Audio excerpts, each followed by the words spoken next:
Hey, Stay. How's it going? Going pretty well. How's it going on your end? It is like dumping snow right now.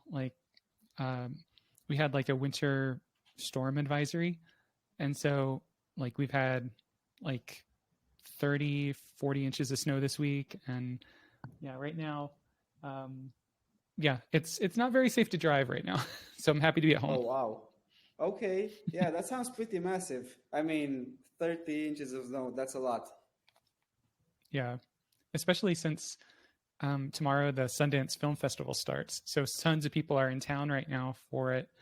And I have a feeling Park City, where like most of the Sundance Film Festival is even like more crazy since they're at a higher elevation than us, and so they get even more snow. So it's got to Oh, be wow. like chaos there.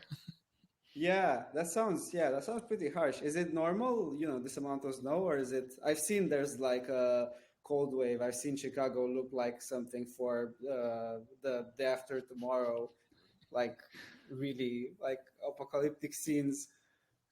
Yeah, I think it's mostly that like it's just this one storm happened to come through on a busy week. Oh, okay, gotcha. Yeah. Are they giving away those little like tennis rackets to walk on the snow? I don't know what they're called exactly, but I Yeah, imagine those could snowshoes. be useful. Yeah, snowshoes. Okay, yeah, there's snowshoes. Makes sense. Yeah. Yeah, I mean, you can get those at Costco here. Like they have them like very easily accessible for like $70. But I think Oh you'd only wow. use those when like hiking. Okay. So it's not the snowshoe situation right now. Yeah, more just like get your hardy winter boots out that you can trek through the snow with, and you'll be fine. Okay. That sounds good. Are they usually good with like getting rid of the snow on the pavements, on the sidewalks, and on the street? On the street, yes, definitely. On the sidewalk, it really depends on the business or the owner of the place. Like, I think you're supposed to like shovel your snow so that everyone, because I think you're like responsible if someone hurts themselves on your strip of sidewalk. Okay. Um, but like when it's currently snowing, I think you have an excuse not to go out and shovel. You have to wait until it ends. Okay. So if Yeah. it's gonna snow for a week straight, then it might just pile up for a bit. Yeah. Well, that makes sense. Don't have that problem in London, definitely. It's been really cold. It's been cold as hell for like London, but yeah, none of that. I've seen like literally like three snowflakes in January, so yeah, that was it. Kind of miss the snow though. Yeah. Does it get colder in London or Romania? Oh, Romania, definitely. Romania is like minus 20 degrees Celsius in winter and 40 in summer. So that's, yeah, a lot. Yeah, yeah, that's It's pretty harsh. hot. So Yeah, I'm used to like that kind of extreme climate. I mean, I appreciate London because it's a bit more tame. It's not like going to those, yeah, really like insufferable extremes. But yeah, it's been pretty cold, and after a week, it kind of like, well, I mean, you know all about it. I'm assuming you get used to it way faster. yeah. Aside from that, what have you been up to lately Well, so not far much. in It's this been year? cold, so yeah. Just I have a really nice coffee shop near me. They opened like it's a former watch house. It's actually called Watch House. So it's in a churchyard, and I think they make watches there. I guess. And like it's a really small cafe, and they have really good coffee and hot chocolate. So we've been going with the baby on walks there, which is like 7 minutes away, I guess. Grabbing a hot chocolate, going around the churchyard park, doing some shopping, coming back home. So that's been the January routine, which I can't complain. I'm liking. I mean, as long as you have a hot chocolate, you know, walks in the park are pretty good. Yeah, Yeah, that sounds very nice. yeah. Is it? Are How there a about lot of you? people out? Yeah. It's a really busy street, the one they're on. It's one of the I think most thriving in South London. It's Bermondsey Street, and they're just at the end of it. Um, and from that coffee shop, they actually like they're a big chain in London now. They've got like $8 million investment, and they're like everywhere in London right now. Uh, so yeah, pretty good business, and they have really good coffee.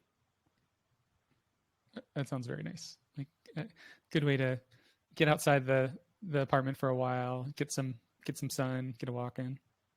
Oh yeah, definitely. And with the murder last week, I mean, I don't know if yeah, I haven't spoken on live about it, but yeah, there was a murder literally in the building next to me, and yeah, I woke up last week. There was a body, covered body, thank God, outside my window, with police standing around them. I mean, yeah, rest in peace, whoever that was.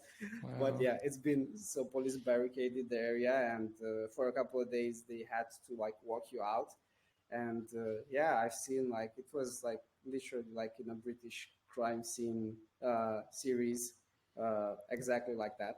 I was amazed it was happening just like outside. They put everything. I think they're still right now. They have police patrolling the area still after.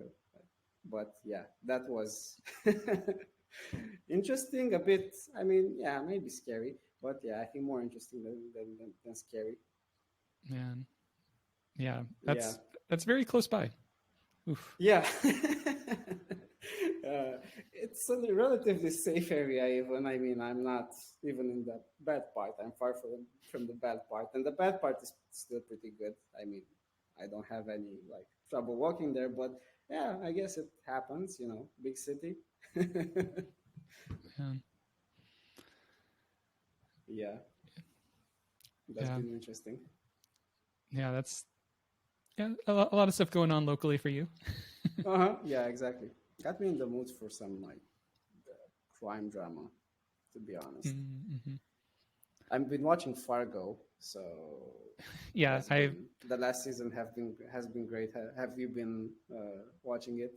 we binged it over the last week, so we are up to date. So we're ready for the finale, which I guess came out last night. So we'll probably watch it Oh, today. really? Oh, okay. Yeah, I did. Oh, Yeah. nice. Okay. Yeah. Yeah. Yeah, It's I'm really. excited to see where this goes. Yeah, I know. I mean, they never miss. They never miss. It's, I think, one of my favorite, not if not my favorite series. They always, I mean, it's the same thing. It's Minnesota. It's snow. Yeah, I love the snowy, atmosphere there.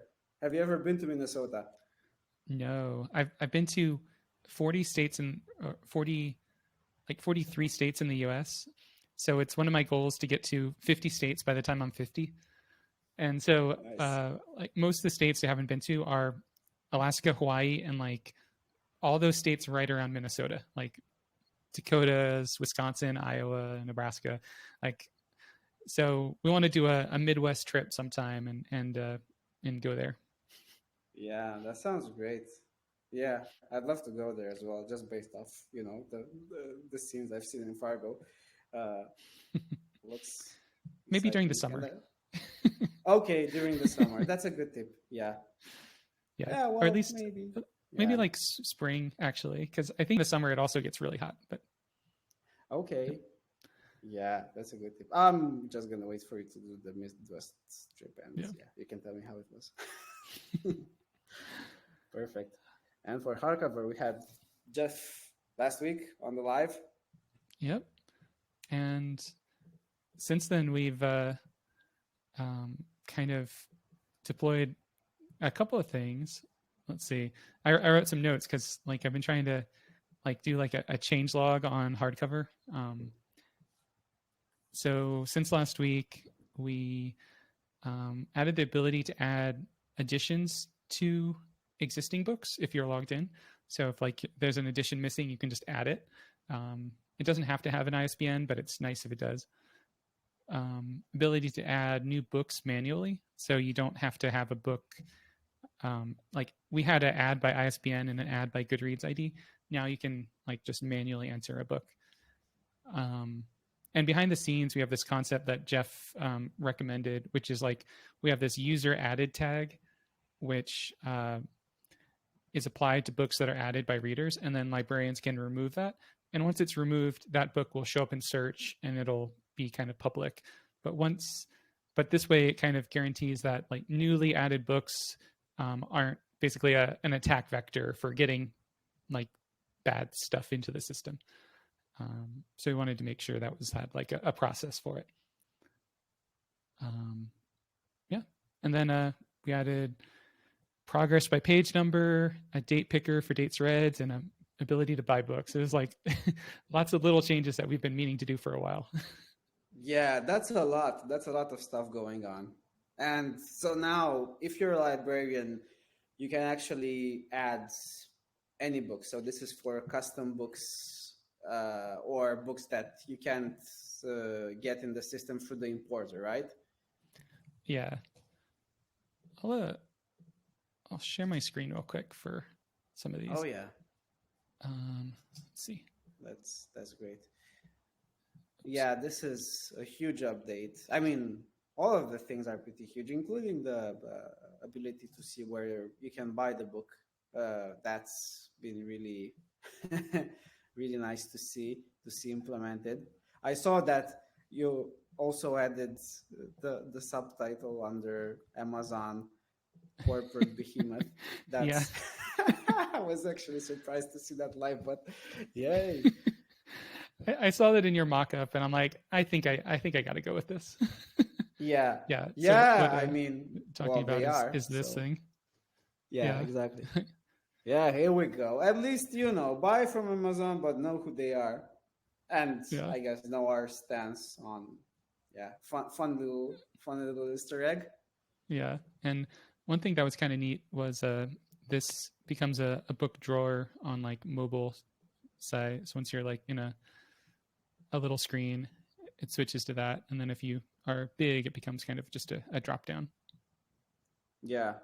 Yeah, this is great. And in the future, when we also maybe be able to add books from independent booksellers and maybe even like sync those to the location of where you are, that's gonna be an even more comprehensive list. But that's this feels like one of those features that like oh, let's just link to a couple stores, it's going to be easy. But then you realize like all the other edge cases, like we have dozens of ISBNs for a book, like there are 21 editions of this. Which edition do we link to? And then after that, it's like if that store doesn't have that specific edition, then you might get a not found error once you get to the store. So I have a feeling we're going to need to like actually hit some APIs to understand like which links, because I have a feeling if I go to buy book, there's like that's happened for a lot of ones I've looked at 404s, because we're linking to an ISBN that I guess we should be linking to a different one. Mm-hmm. Yeah, that's, on the buying end, that's very complex, but at least now we have the functionality. So, at least we can weed out the edge cases in time. Yeah. The other thing he added was this like date picker for setting the dates that you read a book. And actually, let me pull this up locally so I'm not like messing up my personal dates read for anything. Yeah, you can. Here we go. Oh wait, yeah, you can. Oh, I think I'm on your branch and it doesn't have. Oh yeah, it wasn't implemented yet. Yeah, but I think it's clear from the demo. You can actually. It's a really nice. Okay, if it was an audiobook or Yeah. If I click in here. Yeah. Nice. Yeah. And I think the other thing we added this week was update progress, and you can do it by percent or by page number. And page number defaults to the count that we think that book is, but there's so many different editions that like your page number might vary. So you could, like if your book has 300 pages, you could change that. And then if you were to like leave it and come back to it, it's going to use the page number that you set. Okay, that's nice. Yeah, that's a good solution for actually, yeah, making sure that it matches your edition. Because with the books that have like 100 editions, it's tough for us to get the page numbers. Even if we have the edition, we might have not have the page number for that edition because the way it's imported or the way it's uh, yeah, in our system. So yeah, that helps. I'm guessing in the future when you'd be able to choose the edition you're having, I'm guessing it would be nice to, if that edition has a page count, to apply that page count. But yeah, That's what it's doing. Like if you've selected an edition, it'll use that edition's page count. If you haven't selected an edition, it'll use kind of the default edition. Nice. Okay. That's wow. Okay.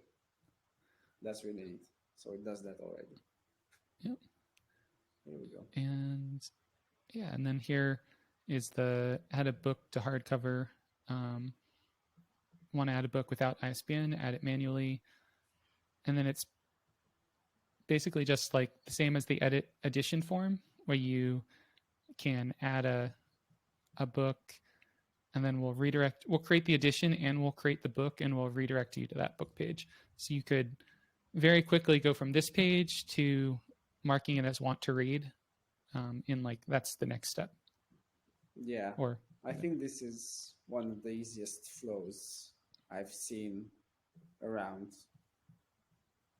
I mean, for some books, and there are some books which don't appear not even on imports, so they're hard to, yeah, this is going to be a really good option for people who are reading those books.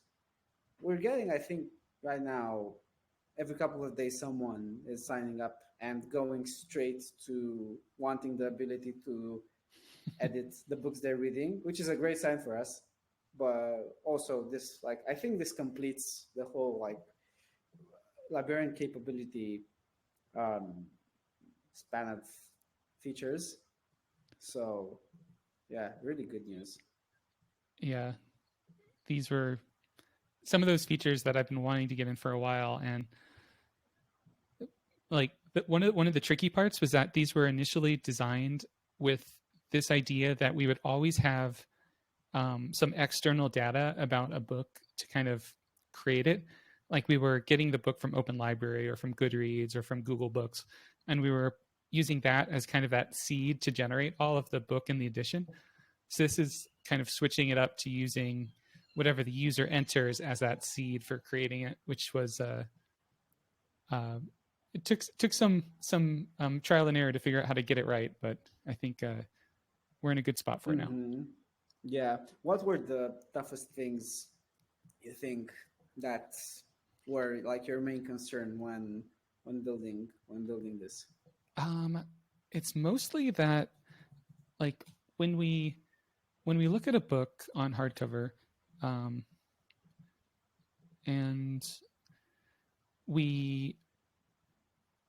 so like this is the edit book page, and all of this is like generated based on the data we have. Like most of this hasn't been entered by a human.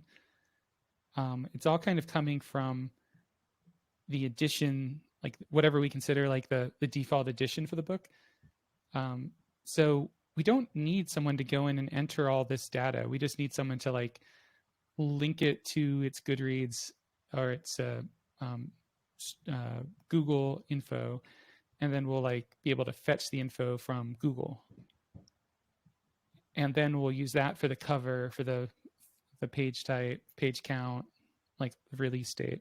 So we don't have to enter all this manually, but we can override it. And then we have this idea of like you can hard reset a field and it'll switch it from user entered data to data we have on file from external services. So doing having a way for people to enter it manually, but still have a way to default to data from Google Books if it's available was kind of the hard part. But I think we've found kind of a good balance where it's like you can override any fields, but you don't have to.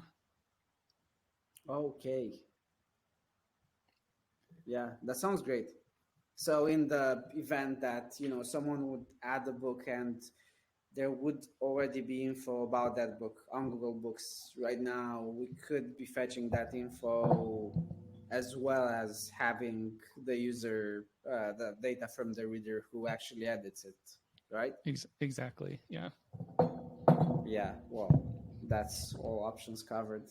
Yeah, I imagine that was like a really like technical, hard technical feat to achieve. It took some design over the last 2 years, but it feels like it's finally like the ideas we had 2 years ago are kind of paying off now with this flow. So yeah. Yeah, yeah, book data is like such a, I mean, it's never ending, and yeah, it seems like every time we uh, reach like a plateau, there's like a whole lot of the journey like ahead. Yeah. But this, yeah, the design looks very clean and makes sense now. What do you think about the book data on other platforms? Is it, I mean, I'm guessing, lots of the stuff that you've been trying to avoid are things that some of the other platforms didn't avoid. I mean, even Goodreads has a lot of messy data about books. Yeah. I And think yeah, I've seen it on every other platform where they don't like curate it, but they only curate it for like the popular titles. If you get down to like more niche books, yeah, you can see they either don't have them or they don't have like the info. yeah. I I think one of the hardest things for us, and one that we're still kind of figuring out how to handle, it's like uh, so we have like this book Hyperion, um, and we know of 21 editions about this book, and there are probably many more editions in tons of different languages, tons of different formats that aren't included in this 21.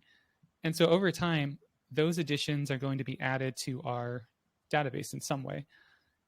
Sometimes as a new addition to this book, but sometimes as a new addition to a new book.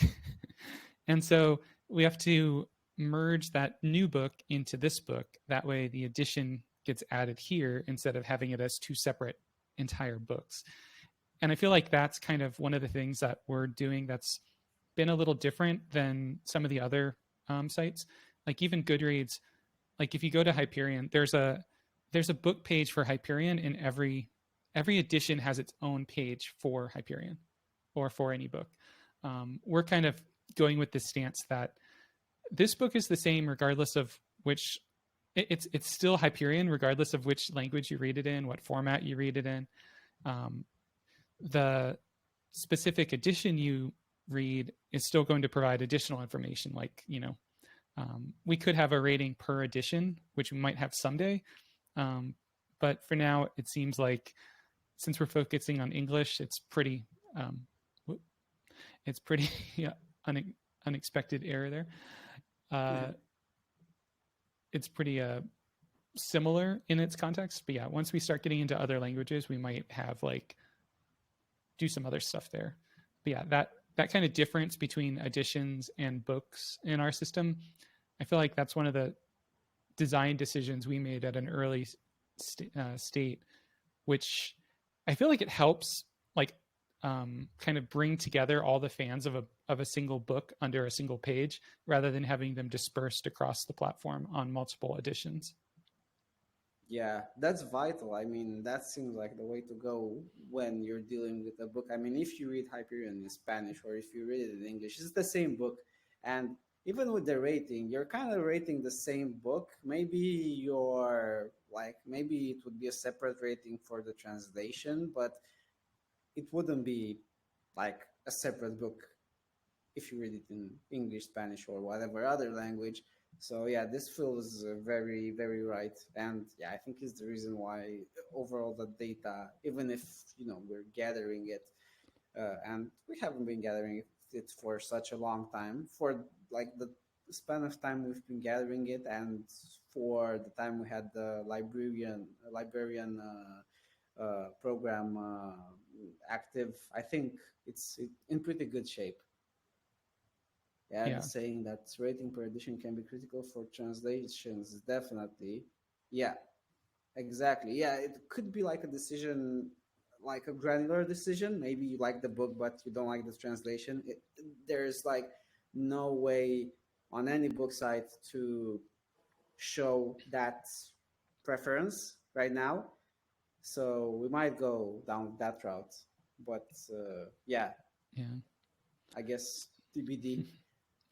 Same with uh, even audiobooks. Like I was listening to an audiobook, the latest Brendan Sanderson book, and somehow I downloaded the UK uh, version of it. So it was a different accent than I'd listened to for all the previous editions of the book. And so I'm like, wait a second. And I returned it and got the Yeah. the US one. I'm like, okay, these are the narrators I was familiar with that I'd listened to like 3 other books with the same narration.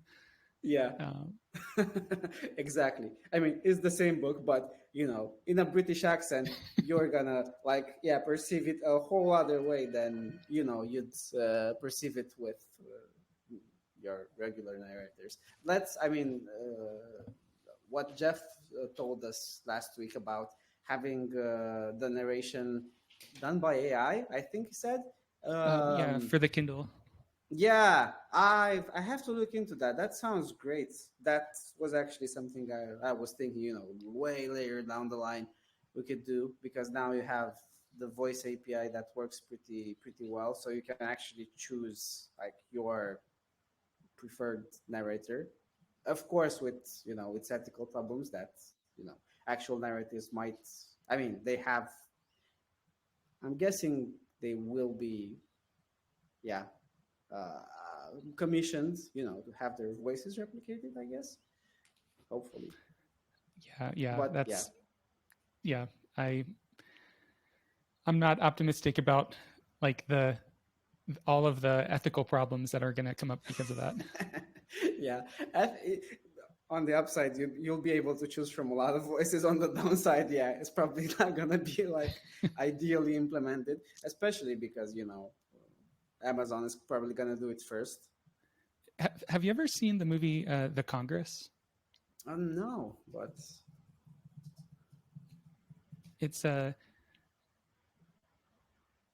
It's a movie, stars Robin Wright, about an okay. actress who um, like uh, like at a point in the future when like movie studios are reproducing actors and then just using their likenesses in however the studios want. And this came out 11 years ago. Oh wow. Okay, yeah. Jesus, yeah, that it's was way ahead of its time. it is Yeah. really good. Nice. I'll add it to my list. Yeah. One Any movie recommendation from Adam, definitely add it to your lists, everybody. Just one one of good my good tip, friends good life one tip. of my friends says that movie is his Roman Empire. Like it's the thing he thinks about all the time. Nice. Okay, Connie Willis. Yeah, I haven't heard about Connie Willis. I will look into that. Yeah. Yeah, there's also the Black Mirror episode. I think the one where actors get replicated, or was it? Yeah, it was something along these lines, right? Forgot what it was about. The one where the actor is the Joker or something like that. Oh, It might have been in the last season, where yeah they cede the rights to their personas, and the studio can just do movies with their character in any kind of scenes that they like. that's right. That sounds vaguely familiar. Yeah, I don't know. Did they do an episode like that, or am I just imagining? They must have done. I remember the scenes, but yeah, then again, yeah, it's gonna be a very weird future from this point of view. But yeah, definitely, you know, even for AI, rating and narration will be important, and even more so for like human narrators. Yeah.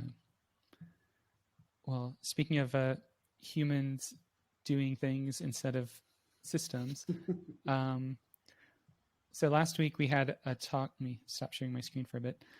We had a talk with Jeff about librarian tools and kind of like understanding the gaps in our system, but also like things that we could do to improve in hardcover for that. Were there any takeaways you had from that discussion on things that we should be thinking about?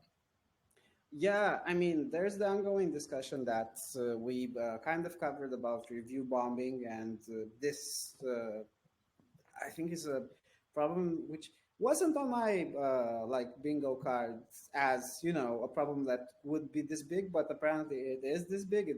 It's leading people to have their contracts rescinded, and yeah, it's something that I think we have to prepare. I guess the popularity of the platform right now, because we don't have like 50 million users, or not even 1 million for that matter. When we'll have 1 million, pretty sure we will have this problem. uh, yeah, it's a pretty important one, at least for people. I've seen we appeared on Hacker News in a comment, and someone was mentioning review bombing. uh, and yeah, it's something we covered last time, a very delicate problem to approach, because you don't want to like review anyone's posts. You have to sort of, yeah, either guess the pattern, or somehow see, yeah, why they might be a review bomber, without putting too much stress on the small team behind hardcover. If we Yeah. have like, yeah, 1,000 like flags for review bombing at some point, you know we wouldn't be able, I guess, to handle those. Yeah. It's it's one of those things. It's like, how do we algorithmically determine if something is a review bomber? And that puts us in the same problem that every other book platform has. And it feels like no one's like found a solid solution for it. Everyone's kind of created their own, or just, we're gonna figure this out manually when it happens by disabling Yeah. reviews on a specific book, Yeah, which seems to be, that it's kind of doesn't. like Yeah, Wikipedia locking an article. yeah, that's kind of like scorched earth for like a book that gets locked. You will have a lot of people who just want to review the book, and they won't be able to do that because there was one person who review bombed it. So um, yeah, interesting convo that we had with Jeff. I'm sure he has like plenty more ideas on on that subject, and I guess we will like cover it uh, when we get to that point. It's an interesting one, and if we figure out a way to, yeah, algorithmically do that, that'd be great. Especially because I think now we can also analyze not necessarily like the, let's say, behavioral pattern, but also the quality of the review. We can just send it to the OpenAI API and somehow describe with the instruction that they need to tell us if uh, they consider these set of reviews, let's say, review bombing. So yeah, luckily there are like ways to, I guess, automate it from both like qualitative and quantitative like perspectives. So many of them, I see like the review bombing, not even including reviews, just having a rating. Like all Yeah, they do is go in and rate it as half a star, and then trying to separate those ratings out from valid ratings is going to be tricky. One of the ways that came up when you were talking with Jeff was this would only help books before they're released, but if before a book is released, we only allow people to rate. We only show the rating or the reviews on the site for people that marked that they got it as an advanced review copy. I feel like that even that little barrier of like additional work that someone has to do, which is the work that people that are getting advanced review copies are already doing, would I don't know. It might hide a lot of those reviews, but then we still have the same problem. As soon as the book comes out, all those reviews from before the book came out would show up, unless we just hide them forever, which doesn't seem like a great option either. Well, yeah, we could have a score for that. I mean, we can definitely, seeing the action of review bombing as, let's say, someone either with or without a review serially rates an author's book really low. I think that's like pretty easy to flag. So if some user had like, let's say, 5, 6 half-star ratings or really low ratings for the same authors in a small span of time, that could manually get flagged. So I guess we'd already like suspect at that point that someone's a review bomber. And the way we'd surface those, especially if we're gonna figure out how to make the feed so that it shows you, posts according to their weight, let's say. So if something is valuable according to our system, we push it up. If something is not valuable or abusive, let's say, we push it as down as possible. I guess, those reviews, you'd realistically not see them because we sync them so low because we suspect that someone's a review bomber. And, if they actually are a review bomber, they get banned. So those reviews can be hidden altogether. So yeah. I think, it's a combo. It's a combo of manual and automatic. But ideally, our job would just be to validate stuff that's already been processed. So, if we have someone automatically flagged as a potential review bomber, we can just revise it and see, okay, they just read those books and they hate that author, whatever. But if they read all their books in one day and they rated them at the same time, that's not, that's a review bomber. And but even that one, like if you just join the platform and you're going through and rating all your books that you've read before you join the platform, then it would show up as rating them all today. That's true. It's going to be a hard problem, but luckily we have some time to solve it. It's not like an emergency for us now, but it's good we're at least like talking about all these different solutions. That way, you can get something in. Yeah, I'm wondering if, review bombing happens directed by someone, right? So the idea is that so many people are doing the same thing at the same time. So if someone by coincidence, starts really rating a series of books from the same authors really low, and at the same time a lot of people are doing that, I'm guessing there's a high chance of them review bombing it because other people are doing it in that span of time. So I guess if we just adjust like these rules, like these parameters, I'm guessing that could be like a solution.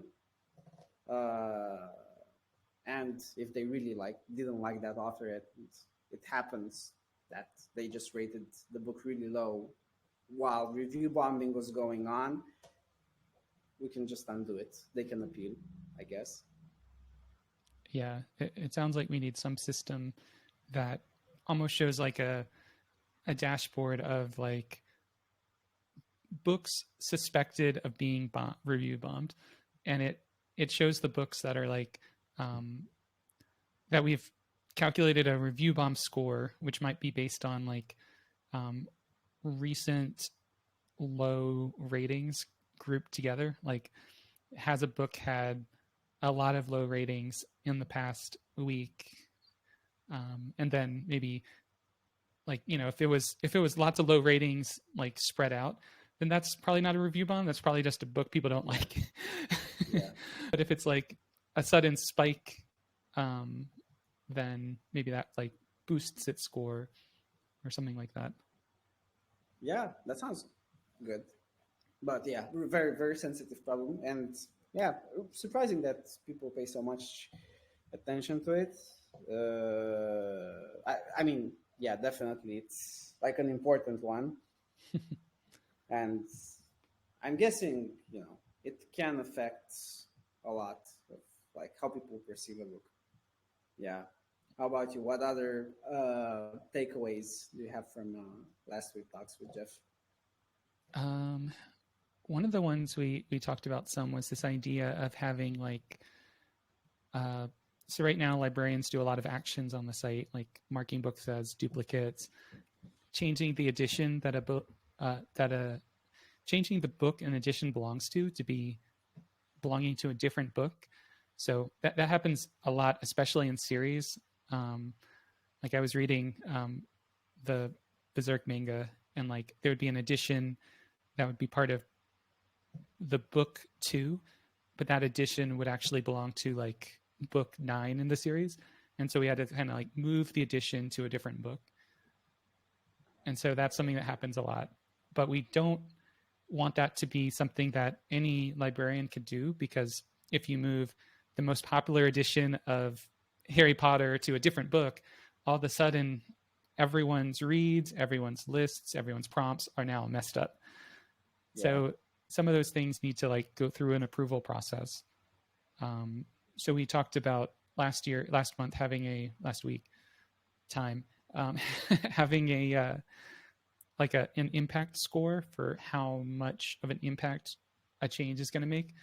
Like if you're moving an edition to another book and no one has done anything with that edition, then, you know, it's not going to have any impact on anyone that it was moved. It's just improving the data. So we were talking about having like an impact score for changes, and then having like an access level for librarians. And if your access level is greater than the impact score, then we just do it automatically. We don't require someone on the back end to approve it. And that would lower the amount of work Jeff and I are doing in all that approval. So that was one of the really good takeaways that I'm like probably going to start on this week. Nice. Yeah, that sounds great. Really and then, good. Yeah. And then I have the page that I think you started on. Yeah. Do you want to talk about that some? Yeah, of course. So right now, there are many people who join Hardcover and they want to become a librarian because they want to add data to the books they're reading, which we don't have. And there wasn't a formalized process to do that. Maybe you had to enter Discord, but we didn't like tell you in any place that, you know, you have to go on Discord and you have to reach out to us and we'll make you a librarian, which is what we did with so many of the talented librarians we have on Discord right now, which we'll get this opportunity to thank. But now this should be an easy process where you just, if you see book data missing, from the end of the book page, you jump onto this page where you say, why do you want to become a librarian? So yeah, it's just at that book page. If you want to become a librarian, you hit that. I'm not sure on the wording or even if that's supposed to be there, but yeah, I was, I guess something has to be on the book page because that's the flow you're likely to have when you bump into this issue. So you're on the book page, book data is missing. Oh, what do? I want to edit this book. Oh, okay, I can become a librarian. And from that, you go here and you apply to become a librarian. You tell us a bit about your motivation. So this can be as easy as I just want to add info to this book. And there's also a bunch of helpers, which could be optional, but very helpful for us, where you say where you want to contribute. So we have the genres, and then we have the languages.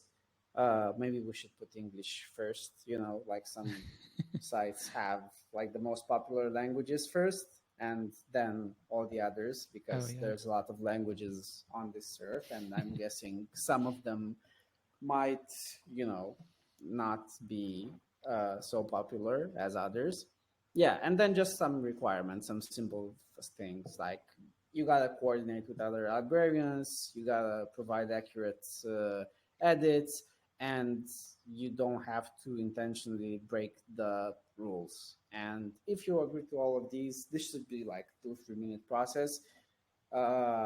This gets passed on to us. We review it. We make sure you're not trying to do anything malicious. Take a look at your profile maybe, and then we approve you as a librarian, and you get a notification where it says you're now a librarian. You can edit books, and you can start doing that. It's really fun. Applying for this should be fun as well. So I could even make that use their username. Yeah, I was actually I forgot to mention that, but that's what I was thinking. Yeah, to have that as their card, so it's like, look at with their profile. Should it be their avatar there too? Well, that could be a thing. I don't know. I didn't put it as an avatar. I just put it as an image. Editing Jules. So yeah, that could be left there, or if you find like an easy way to get their avatar, why not? This is just a div, so yeah, it's editable. That'd be fun. Maybe it can appear with a slight delay, so it's like Jules, and then boom, maybe over 2 seconds. Yeah, it's your profile picture. Jeff was even saying that we could have this card like physically made, and yeah, I totally agree. At some point, we'll hand this to people we want as librarians. Who knows? Maybe we'll have our own events, our own conferences, and librarians with this card get VIP treatment. We were thinking about having maybe a bi-monthly like Zoom call for all librarians, kind of do like a state of hardcover also. That's nice. We could mention that in here. Yeah. And that would be just like a private event with all the librarians that want to join, right? Yeah. And supporters, probably, because they have librarian access. Yeah. Yeah, that's actually a really fun idea. I'm going to draw up a visual for that so that we can announce it in the librarians and supporters channel. That's going to be nice to see some of the people. Some of them we've already seen. The ones that helped us with research. So it's going to be fun to, have this meetup. Yeah. This sounds good. Yeah. I'll probably work on getting this in, and we can probably also link to it from the edit page, since I think the edit page, if you're logged in, you can still get to here. But maybe I'll change this note if you're if you're not a librarian. We could change what this note says to be something like, hey, since you're not a librarian, you have limited access to what you can edit. Do you want to edit more fields? Then apply as a librarian. Yeah, that sounds great. So everyone who signs up is an appender, so you can add book data that's not already there. But if you want to edit book data, you can become a librarian. And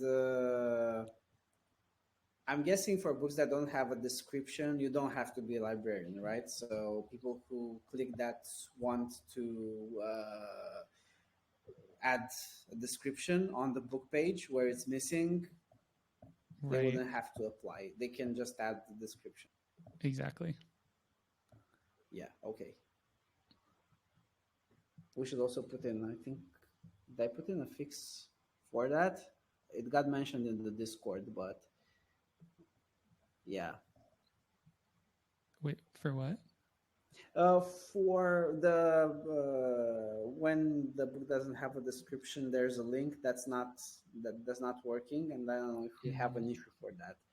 But I'll yeah, I'll. I'll double check that when I'm working on making the description have like line breaks today, Oh yeah, which that's is that something too.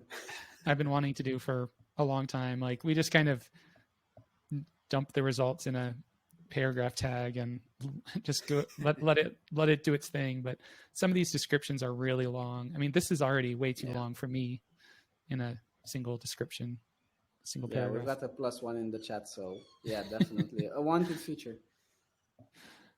um, cool.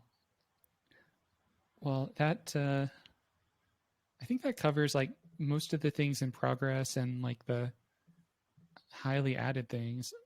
Is there anything else that comes to your mind where it's like, okay, in the librarian world, tools on hardcover, things that would make it better for us to get better data?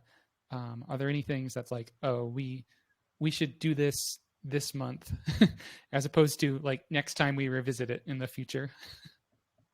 Yeah, I think we've been like shipping a lot of updates for librarians lately. So if we can get the stuff on our list, like Discord's role sync and this community improvement by making monthly meetups is great. That's like I had some sort of community thing on my mind. I didn't know what, but this is perfect. So that's great. I think it's in a good place. It's actually we actually reached that point where I think it could be fun to be a librarian, and it will also be a really cool thing if we also get to meet each other and contribute to book data, uh, which is great. And I was thinking about, we talked about open sourcing. I'm wondering if it would overlap with what librarians are doing. I mean, I know I'd be more inclined to contribute to book data if I knew there was a plan to open source that data, so that that's data that is planned to at least to be open at some point, and in the meantime is something because yeah, we are on the mission to make the most accurate repository of book data, and we've been doing lots of steps in that direction. So it paid off the way it's designed and the way you set it up. So now I guess just working on how it's communicated. I guess Yeah, yeah. I'm very much pro like make the data free. Like these are just facts about books. Like we don't need to own the description of these books. Like even though someone on our site's probably writing it, like I I have no problems with those descriptions being used on anyone who like hits our API. Um, but yeah, one other thing that just came to mind as you're describing that is like right now we have this like referral program, and that's one way that people can get a free like supporter access. I was thinking like we could do something that ties in with the like not exactly the referral program, but something that ties in with our thing that automatically upgrades people to supporters if like they do some kind of librarian edits in a month, they might get like a credit towards a supporter. So basically, I'm thinking like, how do we reward librarians with free hardcover access? Because, you know, Yeah. at least the ones that are active that month, because sometimes people will be active some months and not active other months.